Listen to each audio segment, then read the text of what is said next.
Black Canary spinoff, according to comicbook.com, is in development for HBO Max from the Lovecraft Country showrunner. Yeah. And we see who that is on the article, don't we? Don't we? Mr. Green. So, yes, I'm in. I fucks with HBO. I fucks with Black Canary, and I fucks with this young lady. Like this ain't nothing but good for me. It sucks that Lovecraft Country isn't coming back. Yeah, I have some words. But I'm glad that the creator, I forget her name right now, but she signed. Thank you. Signed her first look deal with Apple, so she came up. Yep. It's just rare for HBO to make this type of move, especially when a show got 18 Emmy nominations. So, but go ahead, please. We all heard about the Lovecraft Country thing, and then when we finally dug deeper, it seems like it was more of Misha and her team's fault, because they were kind of worried that they wouldn't be able to meet the standards and criteria that they created. They created and set the bar so high. They were worried about making sure that they continued with that. Now being able to run the show without any of the source material, because they've gone beyond it, was a worry to them, because they wanted to still keep the heart of the source material and keep the heart of what they created now, and make sure that both of those people were happy. They felt that they weren't able to really do it. They kept rewriting, and finally got to a point where they were like, all right, what do you got? So we gotta start getting ready. You gotta start, putting everything down for production. Executive producer needs numbers. And it was like, maybe I could, okay, maybe we should, but it wasn't a solid answer from her or her team as well. So they were like, well, then I guess we're just gonna have to cut it. And it was agreed upon by both. It wasn't just HBO. A lot of people, they see it, and they're like, HBO just kill a Black show because they can. And there was more to it. So my thing is, with Misha having that kind of backstep for Lovecraft Country, how does she have the strength to have the forward step to go ahead and say Black Canary? Well, I wonder. But I know that it's a different team with Black Canary. And with that, there could be a lot of different kind of moving parts for Black Canary that make it for a conducive kind of work environment to create all this stuff. So real quick, because in terms of, if I had a profile skill set, right, like video games would be my top sort of category, a specific era. Comics is like probably 3, maybe 4. Do you follow DC? Are you yeah, I'm a DC guy. I like, when it comes to the comics, I love DC. Marvel, when it comes to films, I'm definitely in it, but I also know Marvel shit too. So comics, I know it. So okay, has there ever been a Black Canary in DC in the comics? People will say yes, but the truth of the matter is no. There wasn't one that literally was bestowed upon the name of Black Canary. There have been people that have filled in because what's her name was out for so many different reasons. Writers wanted to use her to do a bunch of shit with Green Arrow. Like Kevin Smith used her a lot during his Green Arrow thing. But no, there hasn't been a Black Canary. So this is great. And of course, of all the people you should pick, it's great to go ahead and continue with one that's already been assigned. Jurnee Smollet, that's perfect. She was the Black Canary in the Harley Quinn film. So keep her and run with it. Oh, so this is coming off the Birds of Prey? Yeah. Okay. See, I didn't see that movie. Oh, yeah. It actually wasn't as bad as you think it was. It really wasn't. It knew what it was. Just like how it knew exactly what it was. There was no need for Joker, so there wasn't any Joker in it. Sure. And it was very girl power, blah blah blah, inclusive, blah blah blah. Everything was covered under the umbrella. If you were black, if you were a lesbian, if you were a woman, all right, here's that umbrella. We got all that taken care of. So now let's just fucking make a movie. So it was like that's what they did, and I mean they did well. They didn't like poke at stuff to say like, oh hey, we're inclusive. Hey, there's a black person here. Hey, Ewan McGregor, he's gay. Like it was like, yeah, he is, but they didn't just make it rain, like, hey, I'm gay today. It was none of that. And it was just like, hey, here we are. Here our characters are. And let's get into some fucking mayhem. And that's what they did in that movie. It was pretty good. And I feel that if they didn't do that, we wouldn't get the Suicide Squad that we have now. The new Suicide film. The new first Suicide Squad film? Yeah, I'm sorry to say it. It is the new first Suicide Squad. Sorry, gave Will. no fucks about the movie. Like it didn't happen 3 years ago. Like, sorry, Will. I'm just hey, man. Idris did it better. Whatever. That's insane. Okay, so question for you.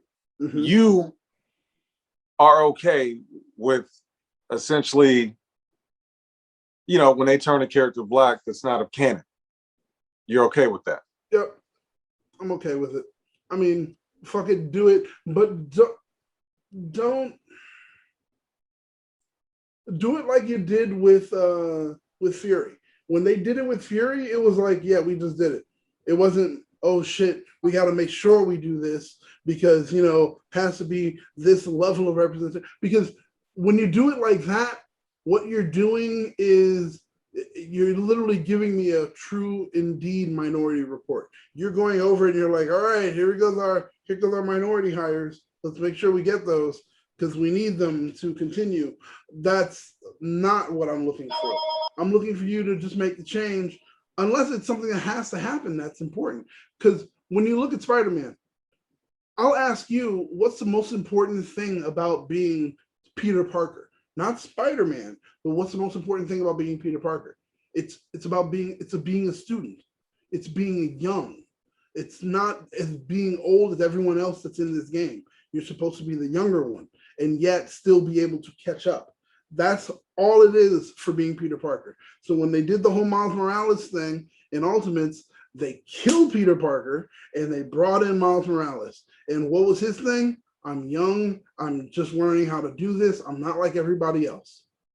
That's all that it's supposed to be. It's supposed to be this ultimate thing of individuality as well as trying to assimilate in a way. Because, you're becoming a superhero, you have to assimilate to do how they do shit. So that's what you want with your Spider-Man character. But his change in color was important culturally. It impacted us culturally. But the thing is, that wasn't their intention. They just said, all right, well, you know what? We got a chance to do something. Let's make sure that when we do pick a new person to put on this mantle, that, they're getting to experience life in a different way than how Peter did. Because now you're this young guy doing things. If you're a young white kid now and you get bit by a spider, blah, blah, blah, blah, you're living on the Upper West Side, trust me, you've got all the special Stark shit and you just bought that from fucking a high-priced white Radio Shack. I don't know. But you can't get that when you're not white. And that's the thing. We had to keep him at that level. And truth of the matter is, hey, yeah, your dad's a cop, your mom's running for like political blah, blah, blah, but still, you're not just flush with cash. You don't have all those opportunities. And there are new things that are going to kind of get in the way. And that helps build on the character, which is great. But like I said, flipping on color, I'm okay with it as long as. See, sometimes it works, and I think make it a thing. you brought up Nick Fury, and I think there was just such a certain special set of circumstances when it came to that particular character. Because correct me if I'm wrong, but the ultimate version of Nick Fury was black prior to the MCU, correct? Yeah. Yep. Right. And Nick Fury, in my mind, was a secondary character within the comics. That's right. That can be elevated with the profile of a Samuel L. Jackson in live action. Right. So I think that was like a perfect sort of equation in terms of that. Even, I mean, and don't get me wrong, I love Miles Morales. Like, I ain't gonna lie, like I'm envious. Like, if I wish this shit was around 18 years ago, because I could have gone for the fucking part. He looked like me. My hair will look quite like that right now, but trust me, I got pictures. We're not going over that, but I need to move on, so I'm gonna move on. But and it's not just the, you know, painting the character black that's my issue. And we've talked about this in a lot of different ways in terms of flipping the color. It's more about like, it's not just about flipping the colors. When you say all of a sudden Iceman's gay now, like after 60 years of I just wrote something about this. Just, you know, he's been getting women for 60 years and now he's gay. Or even with the Robin thing that came out with Tim Drake. And of the 3 Robins, he had the profile that could essentially go either way of the 3 most. I get it. I get it. But to me, as a man, and you know what me and B Walt are working on, we know how hard it is to create a character from scratch and give it context, especially when it's non-white, and experiment, as some people in Disney would say. Right. So there's a lot of investment in doing that. So to me, it's like, I feel like they're pandering to a certain audience, and they're choosing certain characters. And I'm not saying with Black Canary because I don't know enough, but the Iceman thing really pissed me off. I'll say this. The Robin thing was cool, but I'll say this. The Iceman. I had more of a problem or a worry with Robin than I did Iceman. And the reason I'll say this is because when someone chooses to literally come out and say, I'm gay, I'm bi, I'm this, I'm that, there is a lot more that goes on than just what we see on social media. They have to deal with their family. They have to deal with their friends. They have to deal with themselves, and having to come to grips with, this is who I am. Either I chose or I feel that I'm born, whatever it may be, this is now who I am, and now I'm putting the world on notice. Iceman, when they did it with Iceman, they made sure to hire Cena Grace. This dude's gay, and he's a writer. And when they made Iceman gay, Cena Grace, here he is with the pen, and he goes in about the trauma, about how I'm worried about how Wolverine is going to look at me now. I'm worried about how people are going to feel with me in the field. I have to deal with, now we just finished a mission, let's hit the showers, and everyone's saying, well, I'm not going to take a shower with you in that room. Oh, we're close. We're best friends. Cyclops feels close to me, but guess what Cyclops won't do? Take a shower in the same room with me. And they dealt with that on X-Men.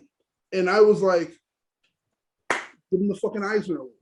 Because usually when you have a character turn gay, it's open for jokes, and it's open for one fight or argument with like, you know, their parent or something. And that's it. That's all you get. You don't get to see everything else about how they have to deal with everything socially and blah, blah. They did that with Iceman. So I commend them for that. I was more worried that they weren't and chose not to do it with Robin. And then somebody told me, well, what they're trying to do is normalize someone's coming out. And the best way to normalize it is to just have him do it and just face on. And yeah, he'll, you know, he has a very supportive group around him. The Bat family is very supportive. So he's not going to have to hear Bruce saying, well, guess we're not sliding down those poles anymore, buddy. I know what you got going on, or any of that shit. You're not going to hear any of that. Batman's like, hey, good job. That's my son. I appreciate him. Barbara, oh yeah, hey, bravo. I thought he had a crush on me, but he likes dudes too. That's fine. Like, no one's going to pick on him or rip him up. He's not going to have to deal with that trauma. But the thing is, what he is dealing with is having to accept, understand, and navigate it himself. And I was like, damn, all right, cool. So I'm not mad at it anymore because now I've understood a little bit more because someone took the time to say, well, no, what they are doing is normalizing it. And the best way to normalize it is to just leave it all out there. He doesn't have a father anymore because his father is dead. Right. So he doesn't have a father to deal with. But if his father was alive, that was going to be a problem because his dad was like a hardcore kind of like a bigot. Yeah. I think you brought up the Batman point. In terms of your parental figure lacking emotional intelligence and having, I feel like Bruce probably knew 8 years ago. Yep. And just said, I'll wait till he tells me. Yes. Yeah. And that setup makes complete sense for to facilitate, to your point, the normalization of what's going on in the context of Robin. It's funny because I just feel like he would just be like, I've known this for a while. Alfred found you doing da da da da da da da. I've got papers here and documents. Computer said it. Like, I feel like there'd be a funny moment. I've seen your Google search, you know. I'm just saying. He's like, I've seen your Google search. That's right. Wow. You know, according to your metrics, you've been this. According to your metrics, BBC is not just a British broadcasting company. Not what I see here. So, you know, but that's going to be it. but I get. I mean, I'm kind of. Thank you for giving me that context on the Iceman scenario, by the way. Oh, yeah. Because I didn't. I still feel it's lazy to make a prominent character, especially one that's like, he's had multiple girlfriends in that series. Yes. For like generations before me. Yeah. I think it's still lazy. I mean, dude. Right. Right. Wow. And that's why he was with the team. Like, when he wasn't, like, time for some action. Like that. And I'm clearly, if I haven't made it clear, I'm a huge Iceman fan. And he's all the X-Men are OP. But the literal description of his powers are, he's able to freeze the air in the atmosphere. He don't have to touch shit. He don't have to point at nothing. He can just think, and your shit is frozen. He's Omega. Well, he's an Omega level mutant. Yeah. Right. I clearly feel when Stan Lee put the X-Men together, he was like, they can take on the Justice League. No one just knows it yet. Because all of them are OP. Like, all of them. I think Wolverine's the weakest one. Like, in terms of like what he can do. That's true. But again, I digress. But no, it's, you know, we were talking about flipping the color and just what they do with these characters. I think it sometimes has been, I think overall, I think we could say, you know, it depends on your perspective.